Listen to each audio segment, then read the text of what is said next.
নাম তার কালু। কালো কুচকুচে। হ্যাঁ, জন্মের সময় কুচকুচে কালো ছিল বলে হয়তোবা তার এই নাম। আমরা ডাকতাম কালুভূতি।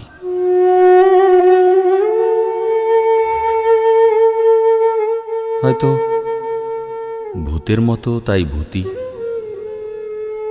ভূতের মতোই ছিল বটে। হঠাৎ অন্ধকারে আবির্ভূত হতো, আবার চোখের পলকেই মিলিয়ে যেত সে। ভূত নাকি মাছ পছন্দ করে। কালুভূতিও মাছ ভালোবাসত খুব। ছোট্ট পুঁটি মাছের ঘাইও তার কাছে রুই কাতলার ঝাঁক মনে হতো। গ্রামে যখন যেতাম, খুব ভোরে ঘুম ভাঙত। পাখি জাগার আগে কালুর হাক ডাকে। বাজারে গেলে নাওটার মতো পিছে ঘুরত। কিছু কিনে দিলে খাবে, কিংবা কিছু নেবে বাড়ি। এই সেদিনও এসে দাঁড়ায় দরজায়।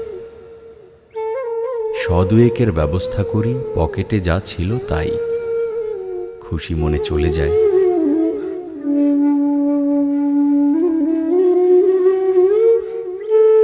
আর কখনো কালুর হাক ডাক শোনা যাবে না।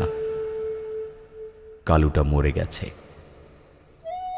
এই সেদিন অগোচরে মরে শক্ত হয়েছিল, টের পায়নি কেউ।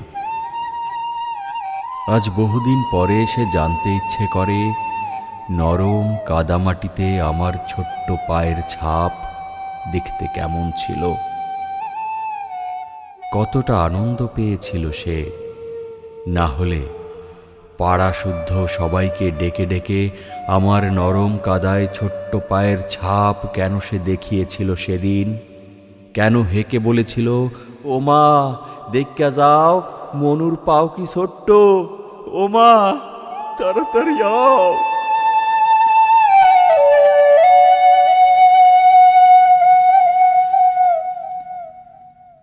ও হ্যাঁ,